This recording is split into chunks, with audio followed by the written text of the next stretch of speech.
Thursday 6:48 na tayo at meron tayong 5 pattern ulit dito na papasadaan lang natin isang mabilis dahil medyo madali lang yung mga pattern dito, hindi mga pasugod, hindi kagaya na 1 and A. Yung mga may and A, pero ito sa kick madali lang yung and A nito eh. Doon lang tayo nahirapan sa 1 and A. Tapos may mga kasunod 1 and A, 1 and A, 2, yeah, parang ganun, 1 and A, 3, parang 1 and A, 2. Parang doon tayo nahihirapan. Okay. Try natin itong pattern 1.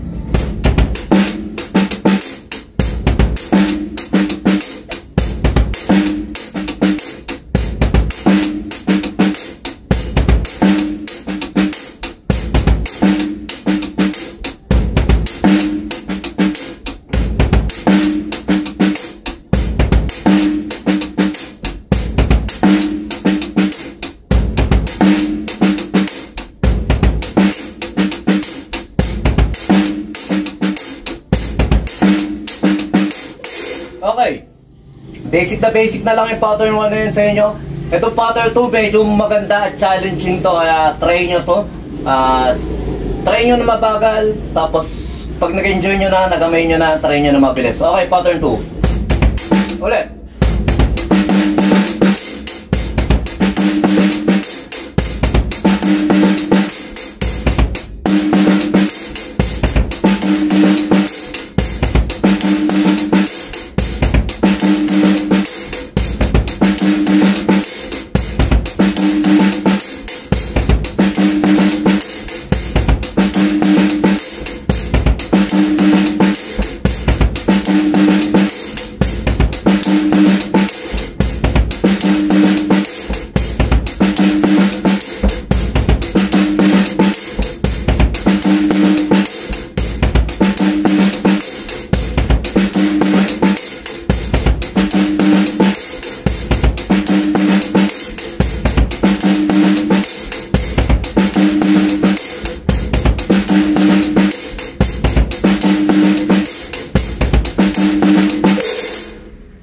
Okay, try natin itong pattern 3 sa mabilis lang dahil nga madali-dali na lang yung pattern. Pero dito sa pattern 3 medyo sunod-sunod nga pala yung snare natin dito, simula ron sa 3, E, and 4.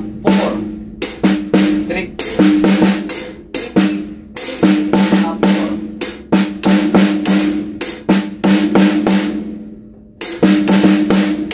Yun, dyan ang pattern, ganun ang tunog niya. Okay, try natin, sa mabagal lang.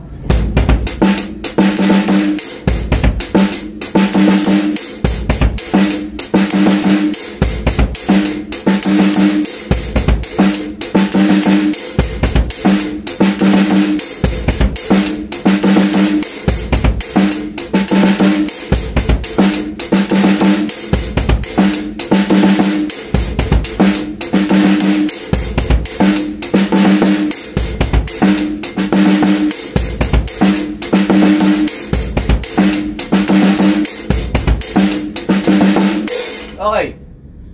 Medyo ano tayo, parang aligagaron sa ganong pattern, pero magaan kasi ito stick eh. Palit ako ng stick. Kaya kailangan akong mag-effort para no. Okay, try natin ito ha. Mga 4 bars lang.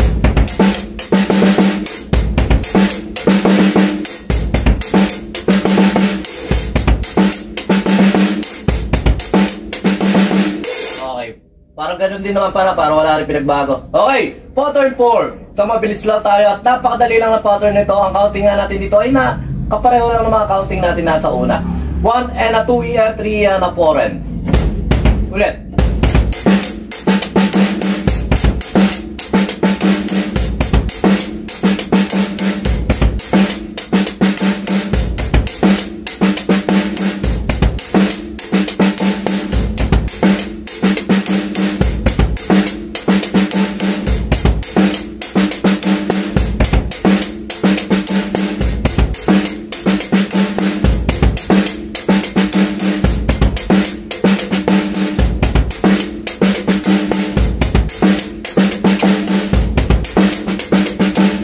Okay, pattern, last pattern.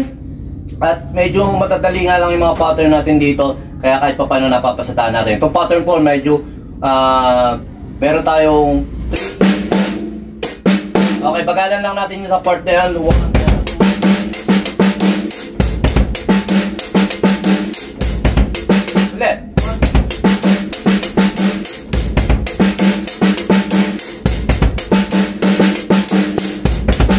Ulit.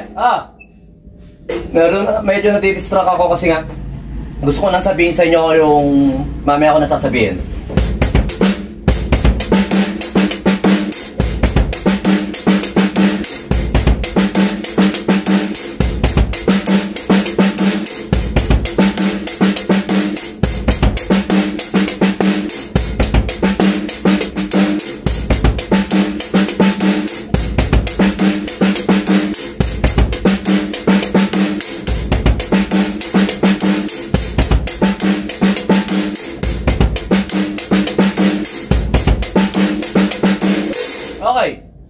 Ang gusto kong sabihin kanina, nag-strand ako ng konti ng snare ko. Makikita nyo ang gulon, parang paganan siya ng konti. At ito, tinaas natin siya, tapos pinaganon niya natin siya. Dahil nahihirapan ako nung nakaganyan ako pag pumapalo. Pero sanayin niya, kanya-kanya nga tayong perspective. Dahil nga hindi ko siya, ayoko na masyado mag-effort na nakaganon ako, nakaganyan. At gusto ko relax yung balikat ko, pag pumapalo ako, nakaganyan lang ako. Kaya nagbaba tayo. Ayun lang. Sa pagpe-play natin ng drums, hindi lang pagpe-play ang kailangan natin aralin yan. Kailangan din natin aralin yung kung saan magiging kamay ng katawan natin. Yung lalo na sa pangmatagalang pagpe-play. Para kahit pa paano komportable nakakatagal tayo. Kasi minsan medyo pagbaba pa yung upuan mo, masakit sa bewang. Pag masyado namang mataas, nakayuko ka naman. Ito, pag masyadong mababa, nakaganon yung ano mo. Kumbaga yung relax lang na yung katawan mo, yung hindi nag-e-effort, walang tension sa katawan mo, kailangan napaka-loose ng katawan mo kasi napaka energy exhaust, ano ba? Hamon na, English na naman, Tagalogin na lang natin. Para nakakaubos ng lakas kasi ang pagda-drums, pero pag dinagdagan mo pa ng mga bagay na nakaka-exhaust tayo, nakakapagod sa inyong katawan, o na para nai-stress yung katawan mo, mas lalong nakaka-dehydrate o nakaka-drain ng ating strength. Kaya ang kagandahan dyan, alamin mo kung saan yung pinaka-basic. Kaya pinaka-basic lang naman dapat alam natin. Lahat ng tom-tom, hindi natin naabot na gano'n. Yan, abot natin ang kamay natin. Tapos nga, binaba ko siya ng konti, kaya ginaganya ko kasi ayoko nang pumapalo na ngayon na nakataas to. Yung kumbaga yung ginaganyan ko siya. Dati kasi ako ganyan eh. Ang nangyayari nga, namumuo yung tension sa ganito. Nakangawit, napapagod, at nangangalay. Eh ngayon, kumbaga, palo lang ako, ganyan lang. Yung natural. Oh. Walang tension na namumuo kasi pag mataas yan, pag ganyan ko, parang nakaganyan ako.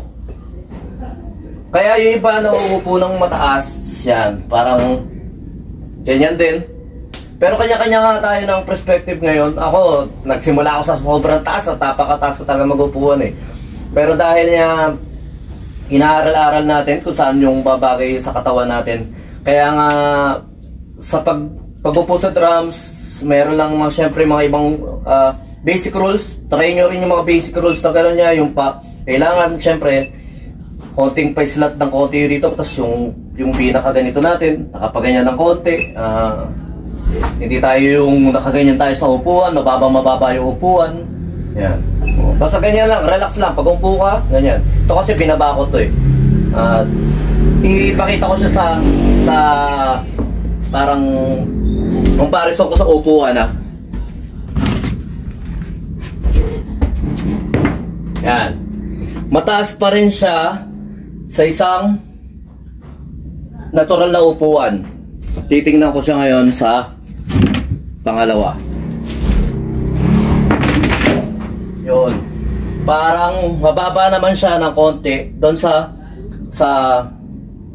pangalawang upuan. Parang ganyan. Ganyan lang ako sa ngayon.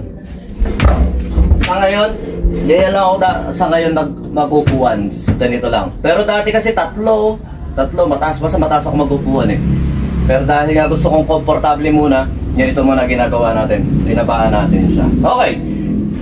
Dahil medyo humaba na tayo at nag-enjoy naman ako magsalita ngayon, ano natin? Yung pattern natin kanina nga na, tatlong pattern to Panoorin nyo na lang dun sa mga reels natin sa TikTok. BGM Lights and Sounds sa TikTok. At saka sa Instagram naman, BGM Lights and Sounds din. Sa YouTube, nandun tayo, BGM Music Studio naman tayo ron sa sa susunod job. So kung pag-isay na lang para kahit paano madali nyo makita. Pero nandiyan naman ang link sa Facebook, BGM Music Studio. Okay, ito yung pattern natin kanina. Ito yung pattern na ginawa ko sa intro o ginagawa natin sa intro. Mga bubuo nga tayo ng hundreds pattern muna rito, tapos hanap tayo na ibang magagawa na pattern. Okay, try natin.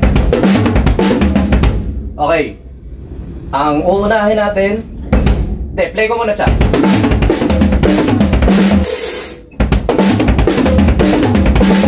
Okay, pagkalan lang natin.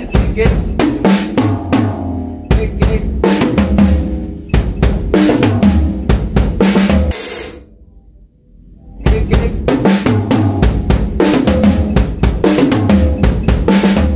Okay, play tayo rito na isang pattern na madali, tapos i-incorporate natin yun. 2 bars lang, tapos play na natin ito.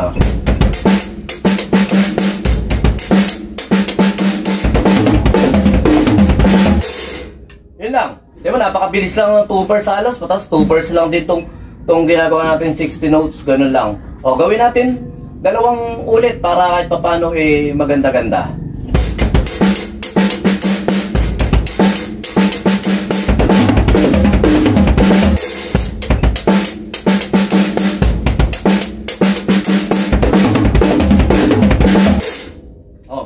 Basta ganun lang, basic na basic sa inyo yan. Tuloy-tuloy lang tayo sa pag-aaral, sa pag-explore sa ating drum set. Kung sa kayo magiging komportable, gawin nyo.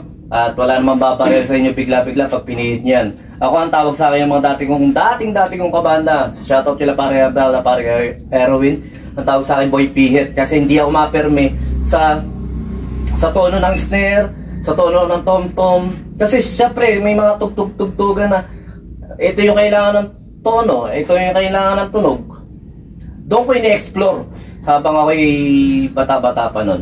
Tapos napupunitan ako ng snare, napupunitan ako ng baba, pero okay lang kahit pa paano. May natutunan naman tayo.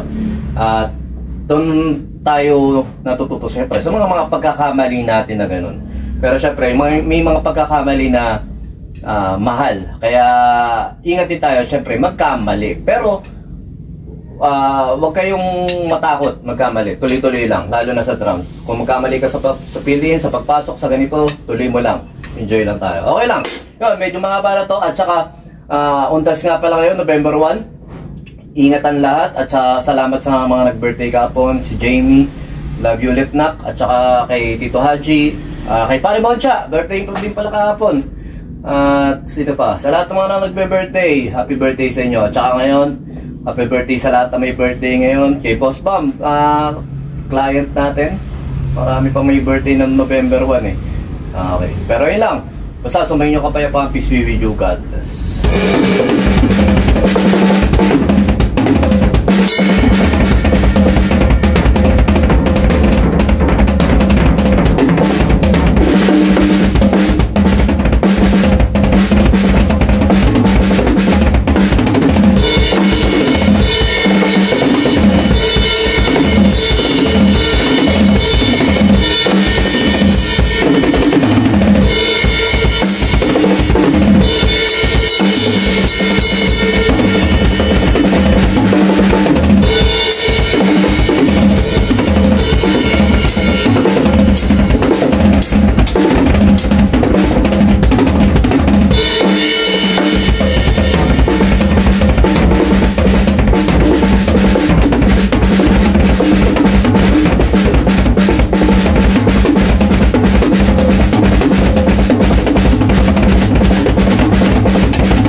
BJAM Lights and Sounds. Yon mga boss, baka may mga upcoming events kayo dyan na nangangailangan ng lights and sounds, band equipments o full band acoustic band. PM lang po kayo sa amin. Pwede po namin kayo matulungan sa lahat ng klase ng okasyon, gaya nga ng birthday, kasal, binyag, at party. PM lang po kayo sa page namin sa BJAM Lights and Sounds, at pwede nyo rin po kami makontak sa number na 0935-311-7520. At yon, maraming salamat din sa mga kaibigan natin at mga repeat client natin na nagla-like, nag-share at nagpa-follow syempre sa aming page na BJAM Lights and Sounds at sa YouTube channel din po natin. Maraming salamat.